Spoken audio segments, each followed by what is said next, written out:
What if I told you there's a house in Arkansas selling for just $1,500 and nobody wants to buy it? That's not a typo. Less than the price of a used phone or a cheap couch. But here's the twist. These homes aren't falling apart in the middle of nowhere. They sit on real streets in real towns that people are running away from as fast as they can. Entire neighborhoods stand empty. Schools are shutting down. One town got so poor, it actually went bankrupt. In the fastest shrinking city in all of America, it's right here. So what happened to these places? Why are homes practically being given away? And why is everyone still leaving? Stick with me, because what you're about to see will completely change how you picture the American dream. Let's go inside empty Arkansas. If this opened your eyes, do us one small favor. Drop a comment telling us which town shocked you the most, or name a forgotten town you want us to explore next. And if these stories matter to you, subscribing is just one click. It's the fuel that keeps videos like this alive. Number 10. Osceola. Let's start our journey in the far northeast corner of the state, in a town that tells two stories at once. Osceola sits right on the Mississippi River, and for most of its history, it lived and died by cotton. Founded back in the 1850s, it was once a busy river town, a place where farmers hauled their crops and families filled the streets on Saturday afternoons. But like so much of the Delta, Osceola watched the machines take over the fields, and the people who used to pick that cotton simply weren't needed anymore. Here's where it gets strange. Osceola posted double-digit population losses in the last census cycle, with neighborhoods emptying out and old homes falling silent. Drive through the older parts of town and you'll see the familiar Delta pattern. Vacant lots where houses once stood, boarded windows, and property selling for shockingly little. On paper, this looks like a town on its way out. But then something unexpected happened. A massive steel mill called Big River Steel opened just outside town in 2017, a project worth well over $1 billion, promising hundreds of high-paying jobs. It was later bought by U.S. Steel. Suddenly, Osceola had something almost no other Delta town could claim. Real industry, real investment, real paychecks. So why hasn't that saved the town itself? Because here's the catch. The jobs came, but the workers didn't necessarily move into Osceola. Many commute in from other towns or nearby cities, chasing the wages without putting down roots in the old neighborhoods. The mill sits on the edge of everything, while downtown keeps struggling. That's what makes Osceola so fascinating. It's a town caught between two futures, one shrinking and one growing, existing side by side. The cheap houses are still here, still waiting, and the question hanging over the whole place is simple but haunting. Can a shiny new factory bring an old river town back to life? Or is it already too late? Number 9. Blytheville. Just up the road from Osceola sits Blytheville. And if you want to understand how fast a town can fall, this is the place to look.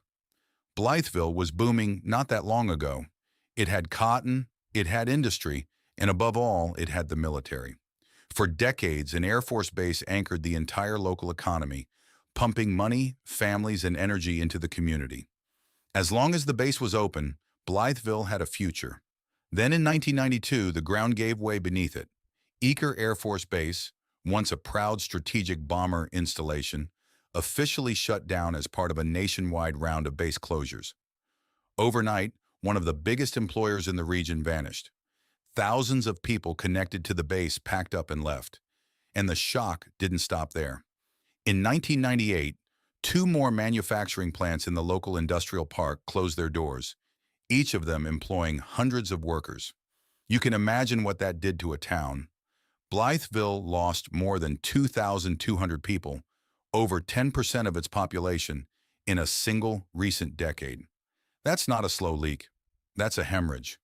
Homes emptied out, businesses shuttered, and the housing market collapsed under the weight of so much vacancy. Today, you'll find plenty of cheap houses here, some listed for a fraction of what they'd cost almost anywhere else in America. Now, Blytheville isn't completely down and out. Mississippi County has become a major player in American steel, and those mills have brought some jobs back to the region. The town has spent years trying to spread its wings and reinvent itself after losing the base. But reinvention is slow, and the scars of that 1992 closure run deep. Blytheville is a warning written in real life, proof of what happens when a single employer holds up an entire town, and then one day, that employer disappears. The buildings are still standing. The people, so many of them, are already gone. Number 8. Eudora. Now let's travel all the way to the opposite corner of the state, down to the very bottom, where Arkansas nearly touches Louisiana. Here you'll find Eudora, a small town in Chico County that most people outside the region have never heard of. And that anonymity is exactly the problem. Eudora is quietly disappearing, and almost nobody is watching it happen. The numbers tell a brutal story. In 2010, Eudora had about 2,270 residents. By the 2020 census, that number had dropped to roughly 1,730, and the latest estimates suggest the town has now slipped under 1,500 people. Do the math, and you're looking at a place that has lost around a third of its population in barely more than a decade. That's not decline. That's a town evaporating in real time. Walk the streets of Eudora, and you'll feel the emptiness. Commercial buildings that once served a bustling farm community now sit vacant, their windows dark and their signs faded. The stores that used to line the main drag have mostly closed. What's left is a quiet, sun-bleached town where the loudest sound is often just the wind moving through empty lots. Why did it happen here? The same forces that hollowed out the rest of the Delta hit Eudora too. This was farm country, dependent on the labor-intensive work of the cotton fields. When machines took over, the jobs vanished, and there was nothing to replace them. Young people grew up and left for cities with real opportunity, and they didn't come back. Each departure made the town a little quieter, a little poorer, a little less able to hold on to the people who remained. Property values here have fallen through the floor, and you can buy a home for shockingly little. But Eudora shows the harsh truth behind those tempting prices. A cheap house means nothing when the town around it is slowly fading off the map, one empty storefront at a time. Number 7. Gould. If you want to see just how far a town can fall, come to Gould, a tiny community in Lincoln County that experienced something almost unheard of in America. Gould didn't just lose people. Gould went broke. Officially, legally, completely. Let's set the scene. In 2010, Gould had around 837 residents. By the 2020 census, that number had crashed to roughly 660, and the latest estimates show it's still sliding, now hovering around 600. For a town this small, every single person matters. Every family that leaves takes a piece of the tax base, a piece of the school, a piece of whatever future the town might have had. And Gould has been bleeding those pieces for years. But here's the moment that truly set Gould apart. In 2008, the town did something that shocks almost everyone who hears it. It declared Chapter 9 municipal bankruptcy. That's not a person going bankrupt. That's an entire town government admitting it can no longer pay its bills. It's extraordinarily rare in the United States, and it's a flashing red warning sign of just how thin, how fragile, how desperate the finances had become in this little Delta community. Think about what that means in practice. When a town can't pay its bills, it can't maintain its services. Roads go unrepaired, basic functions grind down, and when services collapse, the few residents who could leave have even more reason to go, which shrinks the tax base further, which makes the money even tighter. It's a death spiral, and Gould found itself trapped right in the middle of it. Homes here are among the cheapest you'll find anywhere, practically given away. But Gould is the clearest proof of a hard lesson repeated across the Delta. The price of a house tells you almost nothing. What matters is whether the town can keep its lights on. And in Gould, that question has never felt more uncertain. Number 6, Dumas. Head into Desha County, and you'll find Dumas, a town that was once big enough and lively enough to inspire its own song. Ding Dong Daddy from Dumas put this little place on the map decades ago. But the music has faded, and today Dumas is fighting a battle that a lot of Delta towns eventually lose. The battle to simply keep its young families from walking out the door. The recent numbers are alarming. Between 2010 and 2020, Dumas lost about 15% of its population. Desha County as a whole shed more than 12% in the same stretch, and the bleeding hasn't stopped. Recent estimates put Dumas at around 3,400 residents and falling fast, declining at a steep rate year after year. When a town loses one out of every 7 people in a single decade, you can feel it on every street. Here's what makes Dumas especially worrying, though. It's not just about population on a spreadsheet. It's about the institutions that hold a community together. Local school districts in this part of southeast Arkansas have been sounding the alarm about falling enrollment and shrinking revenue, with real fears of consolidation or closure hanging over them. And that's the domino that terrifies every small town. Because when the school closes, the families with children have almost no reason to stay. They pack up, they leave, and the town loses its next generation all at once. Dumas still has a downtown, still has businesses hanging on, still has people who love it and refuse to give up. But the trend line is pointing in a hard direction, and everyone here knows it. Homes are cheap and getting cheaper, part of that familiar Delta pattern of low prices and high vacancy. Dumas is a town at a crossroads, still standing, still fighting, but watching the clock. The question is whether it can hold on long enough to write a new verse. Number 5. Marianna. Now we come to one of the most heartbreaking stops on this entire journey. Marianna, the seat of Lee County, and one of the starkest portraits of poverty anywhere in America. If the other towns on this list are struggling, Marianna is in a fight for its very survival. Let's not soften the numbers, because they're staggering. The poverty rate in Marianna hovers near or above 50%, meaning roughly 1 out of every 2 people here lives below the poverty line. The median household income has been reported as low as around $20,000 a year, a figure so far below the national average that it's hard to even comprehend. In parts of surrounding Lee County, the child poverty rate has climbed to shocking heights. This isn't hardship at the margins. This is hardship woven into the fabric of daily life. Marianna wasn't always like this. Founded in the 1840s, it grew into a thriving center for cotton and timber, one of the busiest market towns west of the Mississippi River. It had oil mills, a cotton compress, a bustling commercial square where farmers and merchants did business for generations. Photographs from its better days show a town full of life and money and movement. But agriculture was everything here, and when farming mechanized, the ground fell out from under the whole community. The jobs disappeared, the people followed, and the population began a long, steady decline that has never reversed. Today, the Old Town Square tells the story. Storefronts standing empty, buildings that once hummed with commerce, now silent and shuttered. Homes in Marianna sell for a fraction of what comparable houses cost almost anywhere else, and some go for almost nothing at all. But those prices come wrapped in a painful reality. A cheap house can't fix a broken economy, and it can't erase decades of poverty. Marianna is a town where the buildings remember prosperity, but the streets have known hard times for a very, very long time. Number 4. Marvell. Deeper into the Delta we go, to the cotton and rice country of Phillips County, and to a town called Marvell. On the surface, Marvell looks like 100 other small farming communities scattered across eastern Arkansas. Flat fields stretching to the horizon, a quiet main street, grain silos standing against the sky. But Marvell has become something more, a symbol of just how bad things have gotten in the rural Delta and how far the state has had to go to try to fix it. Marvell has been in slow decline since the late 20th century, following the exact same script as its neighbors. The crops still grow here: cotton, soybeans, rice, all of it thriving in that famously rich Delta soil. But that's the cruel irony of this whole region.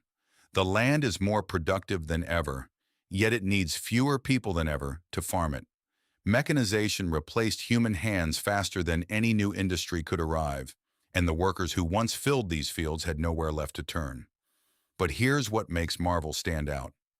Its school district, Marvell Elaine, fell into such deep trouble that it became the first district in all of Arkansas targeted for a state-led transformation intervention under a major new education law.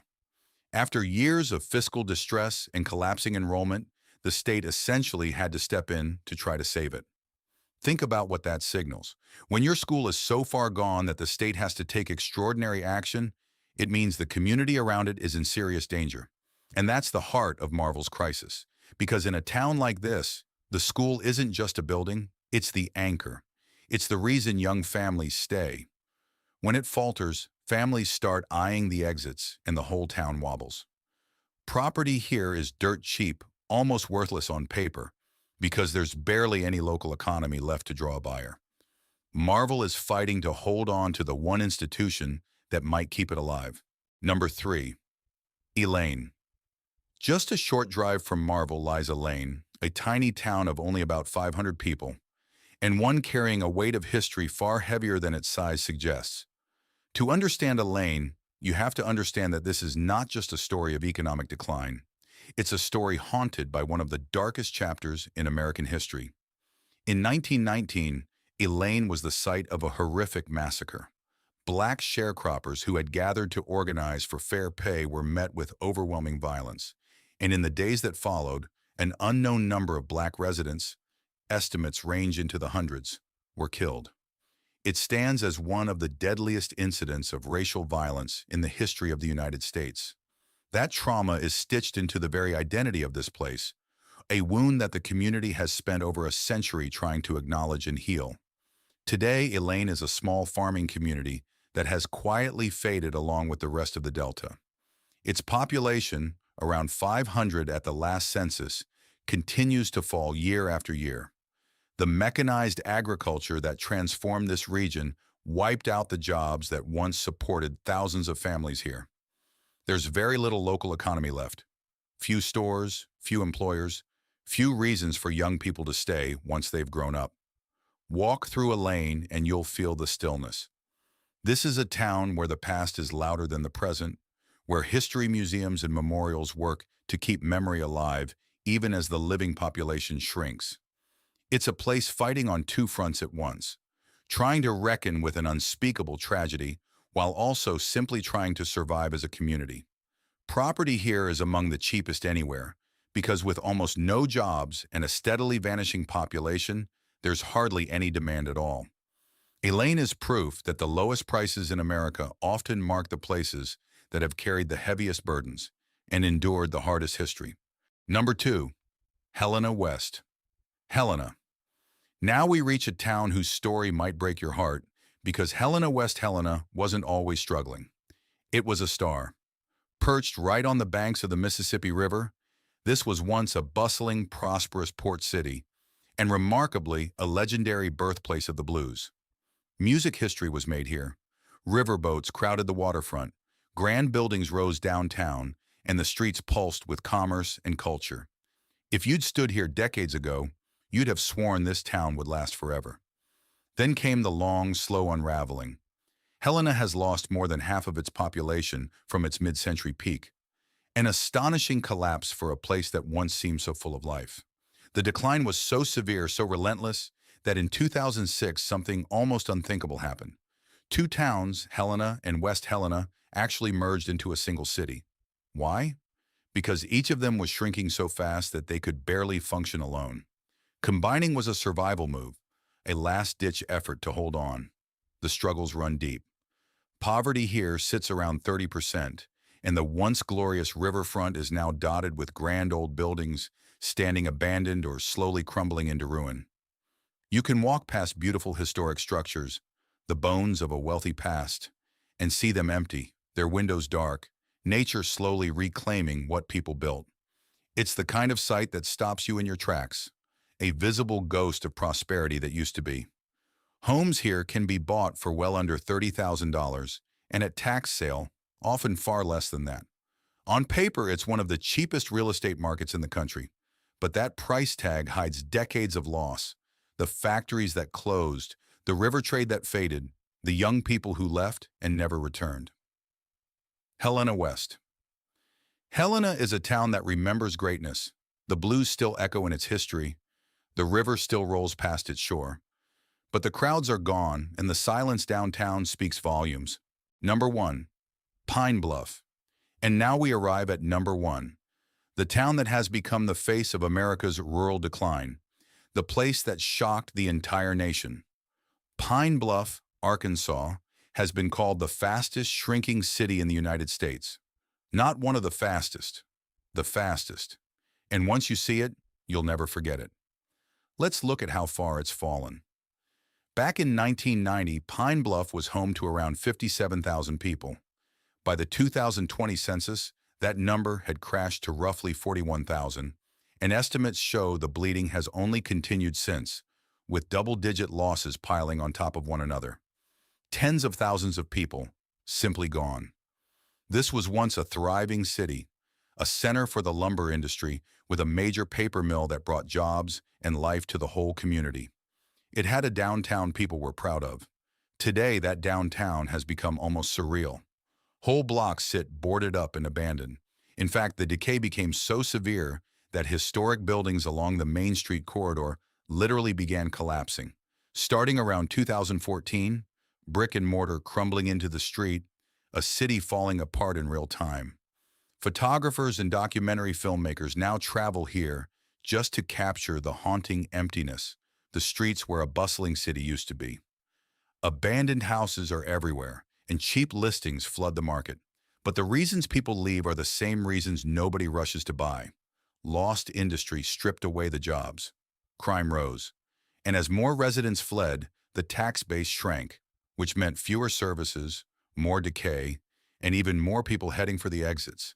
That same brutal death spiral, playing out on a scale bigger than anywhere else on this list. Pine Bluff is the ultimate symbol of what we've seen in every town today. It's not that the houses are worthless because something's wrong with the walls. They're cheap because the life that once filled this city has drained away, and it hasn't stopped draining yet. So there you have it. 10 towns across Arkansas where you can buy a house for less than the cost of a used car, and yet the for sale signs just keep multiplying. From the collapsing downtown of Pine Bluff to the bankrupt streets of Gould, from the blues history of Helena to the haunted past of Elaine, every one of these places tells the same painful story in its own way. And when you step back, the pattern becomes impossible to miss. Farm machines replaced the workers who once filled the fields. Factories closed. A military base shut down. The young people chased opportunity to bigger cities and never came back. And with every person who left, the tax base shrank, the schools weakened, the services faded, which pushed even more people out the door. Round and round it went, a slow spiral that no cheap house could ever stop. Because that's the real lesson here, isn't it? A $1,500 house isn't a hidden treasure waiting to be discovered. It's a measurement, a number that tells you exactly how far a place has fallen. Buying the house is the easy part. The hard part is the missing jobs, the empty schools, the vanished neighbors that once made these towns worth calling home. These communities aren't just statistics, they're real places, with real people who are still there, still holding on, still hoping for a turnaround that may or may not come. Some, like Osceola, have a flicker of new hope. Others are running out of time. So what do you think? Can towns like these ever come back to life? Or are we watching the slow disappearance of an entire way of American living? Drop your thoughts in the comments below and tell me which town hit you the hardest. And if this story moved you, hit that subscribe button. It's just one click, and it helps us keep telling the stories that too many people have forgotten.